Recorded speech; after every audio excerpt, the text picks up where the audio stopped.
esta segunda vuelta va a ser distinta a la primera vuelta. En la primera vuelta, los grupos pro vida, pro familia, alrededor de los planteamientos principalmente de renovación popular, intentaron responder a los planteamientos de los grupos que defendían la cultura de la muerte y que, como hemos mencionado, han sido derrotados. Pero en esta segunda vuelta ya no va a estar el debate en ese plan.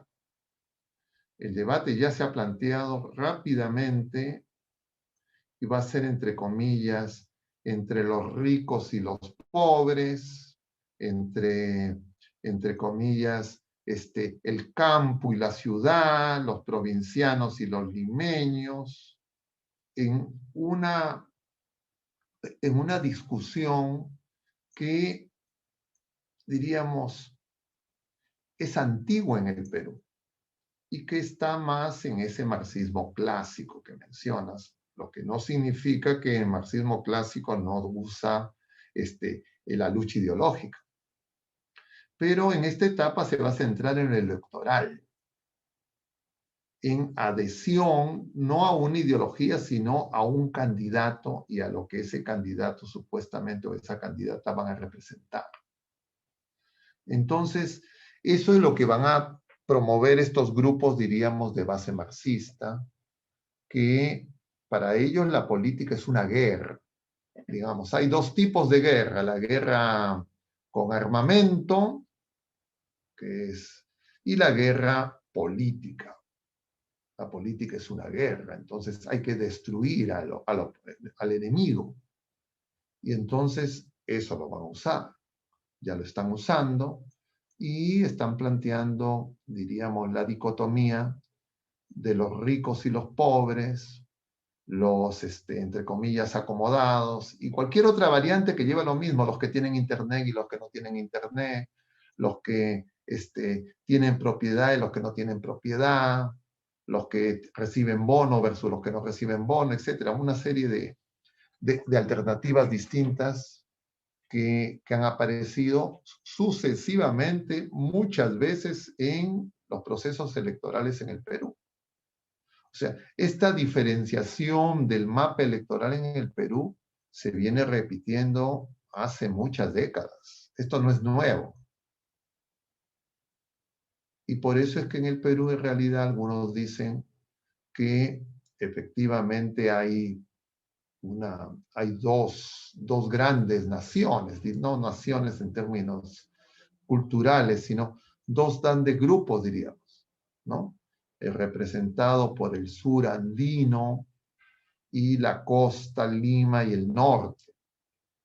Entonces, cuando uno ve los resultados de las últimas elecciones, en los últimos años, más claramente a partir del 2000 en adelante, pero también ocurría antes del 90, eso quedaba siempre claro.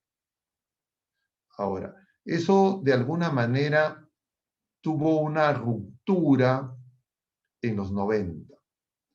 Y claro, eso les quitó, diríamos, ese protagonismo. Pero eso, a partir del 2000, eso se ha vuelto estructural. Y siempre con esos criterios, usados por marxistas o no marxistas, porque, diríamos, el pensamiento marxista no lo tienen solamente los que se llaman marxistas. La ideología marxista ha penetrado en toda la sociedad. Entonces nosotros también, sin darnos cuenta, hacemos análisis marxista, pero de sentido contrario. Y siempre es lucha de clases. Ese es lo distintivo. Es decir, unos son enemigos de los otros. No pueden coexistir. Uno es culpable de mi desgracia. Entonces, nosotros desde la fe no podemos ignorar esa visión dicotómica aparentemente con potencia explicativa, pero que es falsa, pero que sí mueve pasiones. Entonces nosotros tenemos que tener claro eso. Si no tenemos eso claro, me vuelvo entre comillas, provida marxista o provida con aplico a lo provida la lucha de clases. Y eso hay que tenerlo claro. Entonces, conocer las categorías del análisis marxista nos tiene que servir para hacer el diagnóstico, pero no para que nosotros usemos el mismo enfoque, porque ese enfoque no es cierto, es falso. Porque no es la lucha de clase lo que mueve la historia, no es la partera de la historia la lucha de clase, no es la violencia la partera de la historia.